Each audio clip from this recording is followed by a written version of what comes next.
Welcome to Shri Rajiv Gandhi IAS academy. Friends, இந்த வீடியோவில் ஜனவரி 21 மற்றும் 22 தேதிகளுக்கான கரண்ட் அஃபேர்ஸ் எல்லாமே பார்க்க போகிறோம்.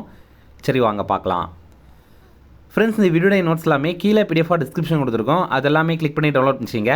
அப்புறம் நம்ம டெலகிராம் குரூப் லிங்க்மே கீழே டிஸ்கிரிப்ஷன் கொடுத்துருக்கோம். அதுலேயுமே கிளிக் பண்ணி ஜாயின் பண்ணிங்க. ஓகே, சரி வாங்க பார்க்கலாம். ஃபஸ்ட்டு, உலகின் மிக பாதுகாப்பான நகரமாக அறிவிக்கப்பட்ட நகரம் எது? இதற்கான ஆன்சர் அபுதாபி. இப்போ பார்த்தீங்க அப்படின்னா 2026 ஆண்டுக்கான உலகளாவிய பாதுகாப்பு குறியீடு வெளியிட்டிருந்தாங்க.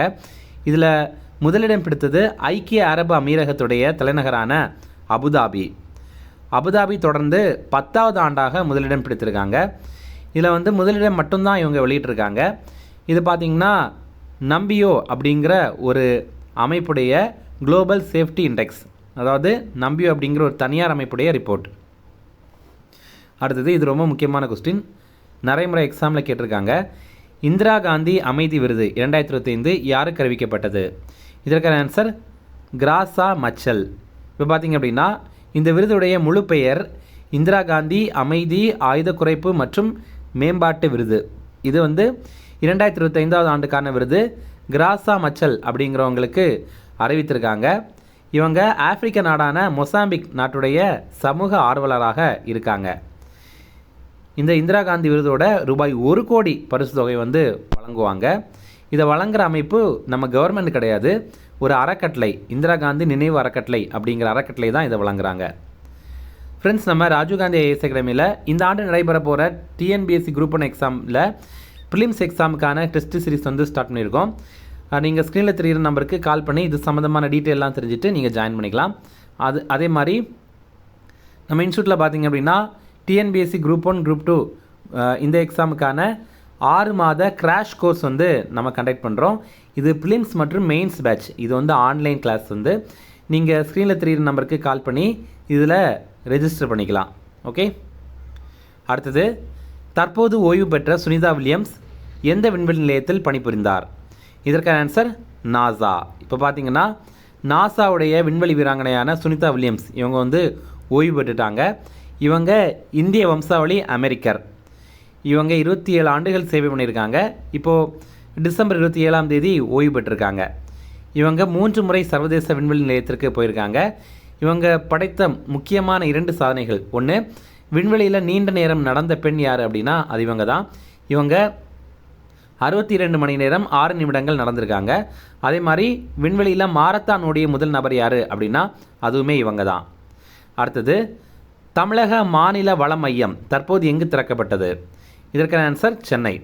சென்னையில் பார்த்திங்க அப்படின்னா தமிழக மாநில வள மையம் அமைத்திருக்காங்க. சென்னையில் நுங்கம்பாக்கத்தில் அன்பழகன் கல்வி வளாகத்தில் தான் இதை அமைத்திருக்காங்க. இதனுடைய நோக்கம் என்ன அப்படின்னா கற்றல் மற்றும் கற்பித்தலில் ஆசிரியர்களுக்கு பயிற்சிகள் வழங்கணும் அப்படிங்கிறது தான். இங்கே மொழிகள் ஆய்வகம் அப்படின்னு ஒரு ஆய்வகம் அமைத்திருக்காங்க. அதே மாதிரி அறிவியல், கணிதம் இந்த பாடங்களுக்கெல்லாம் தனி அரங்குகள் அமைத்திருக்காங்க. அப்புறம் மாற்றுத்திறன் மாணவர்களுக்கு தனியாக ஒரு அறை அமைத்திருக்காங்க. அப்புறம் கற்க கசடர அப்படின்னு ஒரு அரங்கம் அமைத்திருக்காங்க. இதில் பார்த்திங்கன்னா மாணவர்கள் ப்ராக்டிக்கலாக லேர்ன் பண்ணுற மாதிரி, அதாவது அவங்க செய்து பார்த்து கற்பதற்கான ஆய்வக மாதிரிகள் உருவாக்க முடியும் இங்கே இந்த அரங்கத்தில். அடுத்தது, அடல் ஓய்வூதிய திட்டம் எந்த ஆண்டு தொடங்கப்பட்டது? இதற்கான ஆன்சர் 2015. அடல் பென்ஷன் யோஜனா இது 2015ஆவது ஆண்டு தொடங்கியிருந்தாங்க. இது பார்த்திங்கன்னா அமைப்பு சாரா தொழிலாளர்கள் இருக்காங்கல்ல, அவங்களுக்கு ஓய்வூதியம் வழங்குறதுக்காக தொடங்கப்பட்ட திட்டம். இப்போ சாலை ஓரத்தில் காய்கறி விற்பாங்க, இந்த மாதிரி சின்ன சின்ன வியாபாரிகள், அமைப்பு சாராத தொழிலாளர்கள், இவங்களுக்கு எல்லாருக்குமே ஓய்வூதியம் வழங்கணும் அப்படிங்கிறதுக்காக மத்திய அரசு கொண்டு வந்த ஒரு திட்டம் தான் இது. இதில் பார்த்திங்கன்னா 18 வயதுலேருந்து 40 வயதுக்குள்ள உள்ளவங்க இதில் இணையலாம். அவங்க மாதம் மாதம் கொஞ்சம் அமௌண்ட் அந்த திட்டத்தில் போட்டுகிட்டே இருந்தாங்க அப்படின்னா அவங்க 60 வயதில் ஓய்வு பெறும்போது அவங்களுக்கு மாதம் 1000 ரூபாயிலிருந்து 5000 ரூபாய் வரைக்கும் கிடைக்கும். இப்போ இந்த திட்டம் 2030-31 ஆண்டு வரைக்கும் நீட்டிச்சிருக்காங்க. அடுத்தது, பொறுப்புள்ள நாடுகள் குறியீடு 2026 இந்தியா பிடித்த இடம் எது? இதற்கான ஆன்சர் 16. ரெஸ்பான்சிபிள் நேஷன்ஸ் இண்டெக்ஸ் அப்படின்னு ஒரு ரிப்போர்ட்டை வெளியிட்டிருக்காங்க. இதில் முதலிடம் பிடித்தது சிங்கப்பூர். இந்தியா 16வது இடத்தை பிடித்திருக்கோம். எப்படி ஒரு நாடை பொறுப்புள்ள நாடு அப்படின்னு கண்டுபிடிக்கிறாங்க அப்படின்னா ஃபஸ்ட்டு அந்த நாடு தன்னுடைய குடிமக்களை நல்லா பார்த்துக்கணும், அதே மாதிரி சுற்றுச்சூழலை சிறப்பாக பேணணும். அப்புறம் ரொம்ப முக்கியமாக உலகளாவிய அமைதிக்கு எவ்வளவு பொறுப்போட செயல்படுறது அப்படிங்கிறத நோட் பண்ணுவாங்க.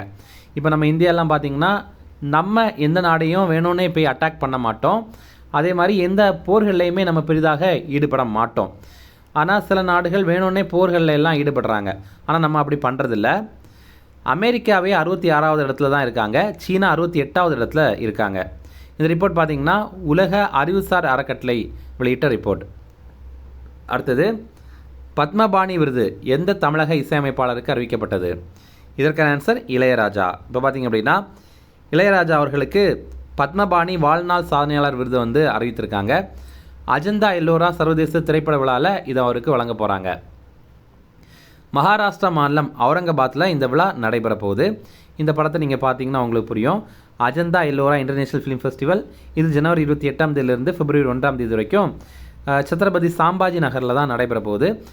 அவுரங்காபாத்துடைய புது பெயர் தான் இந்த சாம்பாஜி நகர் அப்படிங்கிறது. அடுத்தது, தற்போது நாய்களுக்கான அருங்காட்சியகம் அமைத்த மாநிலம் எது? இதற்கான ஆன்சர் பஞ்சாப். இப்போ பார்த்தீங்கன்னா பஞ்சாபில் லூதியானாவில் நாய்களுக்கான அருங்காட்சியகம் அமைத்திருக்காங்க. இது எதற்காக அப்படின்னா அந்த பகுதிகளில் திருநாய்களுடைய பெருக்கத்தை கட்டுப்படுத்துறதுக்கும் அந்த திருநாய்களை பாதுகாக்கிறதுக்கும் தான் அமைத்திருக்காங்க. இங்கே ஒரே நேரத்தில் 500 நாய்களை பராமரிக்கிற வசதி இருக்குது. அடுத்தது, இந்த ஆண்டு நம்ம இந்தியாவுடைய 77வது குடியரசு தினத்தை கடைபிடிக்கிறோம் ஜனவரி 26 அப்போ இதற்கான கருப்பொருளை வெளியிட்டிருக்காங்க. அது என்னென்னா வந்தே மாதரம் பாடலின் 150 ஆண்டுகள் அப்படிங்கிறது தான். 150 இயர்ஸ் ஆஃப் வந்தே மாதரம். இந்த ஆண்டு இந்த குடியரசு தின விழாவுக்கு சிறப்பு விருந்தினர்கள் 2 பேர் நம்ம ஏற்கனவே கரண்ட் அஃபேர்ஸில் பார்த்துருக்கோம். ஒன்று ஐரோப்பிய கவுன்சிலுடைய தலைவரான நியோலுஸ் சாண்டோஸ் டா கோஸ்டா அப்படிங்கிறவர். இன்னொருத்தங்க பார்த்திங்கன்னா ஐரோப்பிய ஆணையத்துடைய தலைவரான உர்சுலா வாண்டர் லேயன். இவங்க 2 பேரும். அடுத்தது, எக்ஸசைஸ் தோஸ்தி அப்படிங்கிற ஒரு கூட்டு பயிற்சி. தோஸ்தி அப்படின்னா ஃப்ரெண்ட்ஷிப், அது நமக்கு பார்த்தாலே தெரியுது. தோஸ்த் அப்படின்னா நம்ம நண்பர்களை குறிப்பிடுவோம். இது 3 நாடுகள் சேர்ந்து மேற்கொள்கிற பயிற்சி.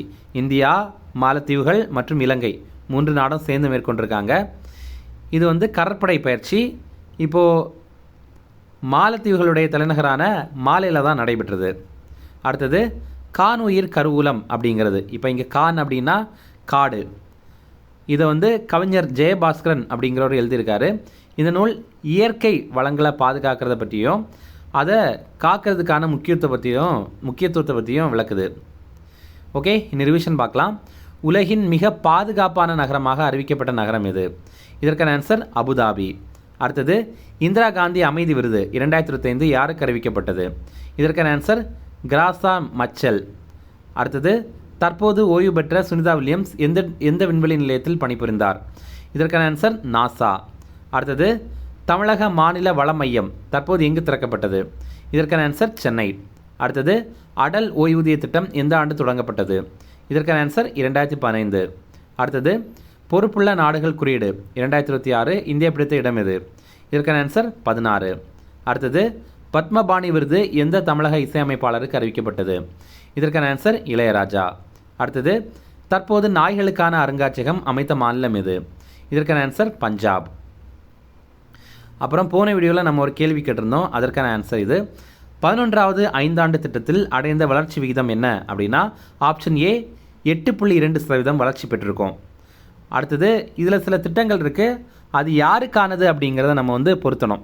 பொதுவாகவே இந்த மாதிரி ஒரு திட்டம் புதிதாக மத்திய அரசோ அல்லது மாநில அரசோ கொண்டு வராங்க அப்படின்னா அதில் நம்ம மெயினாக பார்க்க வேண்டியது அந்த திட்டம் யாருக்கானது அப்படிங்கிறது தான்.